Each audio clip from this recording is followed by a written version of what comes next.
സെറ്റും മുണ്ടെല്ലാം ഭാരിക്കെട്ടി കണ്ടേ നിങ്ങൾ വിചാരിച്ചിട്ടുണ്ടാവും ഈ പോക്ക് എന്തായാലും ഏതെങ്കിലും ഒരു ടെമ്പിൾ ഡേറ്റ് ആയിരിക്കും എന്നുള്ളത്. സംഭവം ശരി തന്നെയാണ്.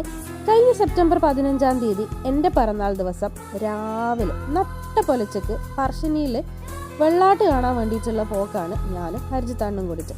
എൻ്റെ ലൈഫിൽ ഞാൻ ഒരുപാട് പ്രാവശ്യം പറശ്ശിനി പോയിട്ടുണ്ടെങ്കിലും ഇതാദ്യമായിട്ടാണ് ഈ സമയത്ത് വെള്ളാട്ട് കാണാൻ വേണ്ടിയൊരു പോക്ക്. ഞാൻ ഇത്രയും കാലം പറശ്ശിനി പോയിട്ടും വെള്ളാട്ട് കണ്ടിട്ടില്ല. പോന്നു, പ്രാർത്ഥിക്കുന്നു, ഫുഡ് കഴിക്കുന്നു, തിരിച്ചു പോരുന്നു. അതായിരുന്നു എല്ലാ പ്രാവശ്യവും പറശ്ശിനി പോകുമ്പോൾ ഉള്ളൊരു റൂട്ടീന്. പക്ഷേ കുറേ നാളായിട്ടുള്ള ആഗ്രഹമായിരുന്നു പറശ്ശിനിയിലെ വെള്ളാട്ട് കാണുക എന്നുള്ളത്. വൈകുന്നേരത്തെ സമയങ്ങൾ ഞങ്ങൾക്ക് അത്ര ബിസി ഷെഡ്യൂൾ ആയതുകൊണ്ട് തന്നെ എന്നാൽ പിന്നെ രാവിലെ തന്നെ ആയിക്കോട്ടെ എന്ന് വിചാരിച്ച് രാവിലെ 3 മണിക്ക് എണീച്ച് കുളിച്ച് സുന്ദര കുട്ടപ്പന്മാരെ ഞാനും ഹരിജിത്താണ്ണും കൂടെ അങ്ങോട്ട് ഇറങ്ങി. ഈ പാലത്തുമ്പെന്നുള്ള പറശ്ശിനീൻ്റെ വ്യൂ പല പ്രാവശ്യം കണ്ടിട്ടുണ്ടെങ്കിലും ഈ ഒരു ലൈറ്റ് എഫക്റ്റിൽ ആദ്യമായിട്ടാണ് കാണുന്നത്. അങ്ങനെ നമ്മൾ സക്സസ്ഫുള്ളി ലാൻഡ് ചെയ്ത് ഹരിജിത്താടൻ വണ്ടിയൊക്കെ പാർക്ക് ചെയ്ത്. ആക്ച്വലി പാർക്ക് ചെയ്യാൻ നല്ല സൗകര്യമായിരുന്നു. എപ്പോഴും പാർക്കിംഗ് സ്പേസ് കിട്ടാത്ത ബുദ്ധിമുട്ടാണ്. ഇപ്രാവശ്യം അതില്ലേന്. അങ്ങനെ ഞങ്ങൾ സ്റ്റെപ്പ് ഇറങ്ങി താഴേക്ക് പോകുന്നത്. എൻ്റെ ലൈഫിൽ ആദ്യമായിട്ടാണ് ഞാൻ ഈ സ്റ്റെപ്പൊക്കെ ഇങ്ങനെ കാലിയായിട്ട് കാണുന്നത്. ഈ ഒരു എക്സ്പീരിയൻസ് ഇത്ര കാലിയായിട്ട് ഇത്ര ശാന്തമായിട്ട് പറശ്ശിനി കാണണമെന്നുണ്ടെങ്കിൽ ഈ സമയത്ത് തന്നെ പോകണം. എനിക്കാകെ ഒരു വിഷമം തോന്നിയത് ഈ സൈഡിലുള്ള കടകളൊന്നും തുറന്നിട്ടില്ല. ആദ്യമായിട്ടാണ് ഈ കടയൊക്കെ അടച്ചു കിടക്കുന്നത് ഞാൻ കാണുന്നത്. അല്ലെങ്കിൽ ഈ വഴി പോകുമ്പോൾ ഫുൾ ആൾക്കാരായിരിക്കും, ഭയങ്കര തിരക്കും. സൈഡിൽ നിന്നിട്ട് കടയിലേക്ക് കയറാൻ വേണ്ടിയിട്ട് വിളിക്കുന്ന ആൾക്കാരും. എൻട്രൻസിൻ്റെ അടുത്തുള്ള 1-2 കടയൊക്കെ രാവിലെ തന്നെ തുറന്നിട്ടുണ്ട് കേട്ടോ. രാവിലെ എന്ന് പറയുമ്പോൾ നമ്മൾ എത്തിയത് ഒരു 5 മണിയൊക്കെ ആയി കാണും. ആസ് യൂഷ്വൽ ആദ്യം തന്നെ നേരെ പുഴയിൽ ഇറങ്ങി കാലും കഴുകി നട തുറക്കാൻ വേണ്ടി വെയിറ്റ് ചെയ്തു.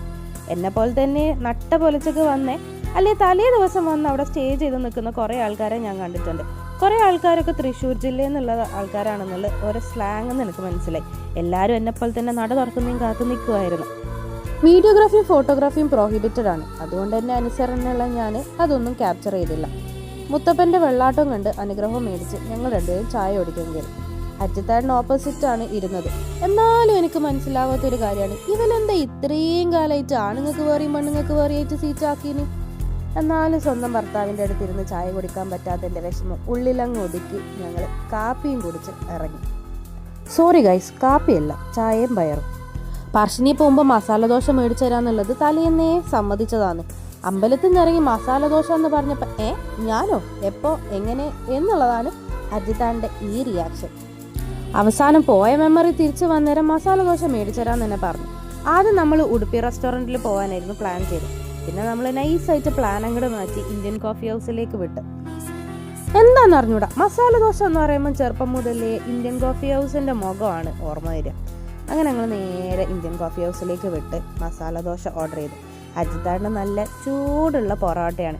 രാവിലെ തന്നെ മസാലദോശൻ്റെ മുന്നിൽ വെച്ച് പൊറോട്ട എങ്ങനെയാണ് ഈ മനുഷ്യൻ കഴിക്കുന്നത് എന്ന് ഞാൻ വിചാരിച്ചു. എന്തായാലും ആ ഒരു തൊലിക്കട്ടി സമ്മതിക്കണം.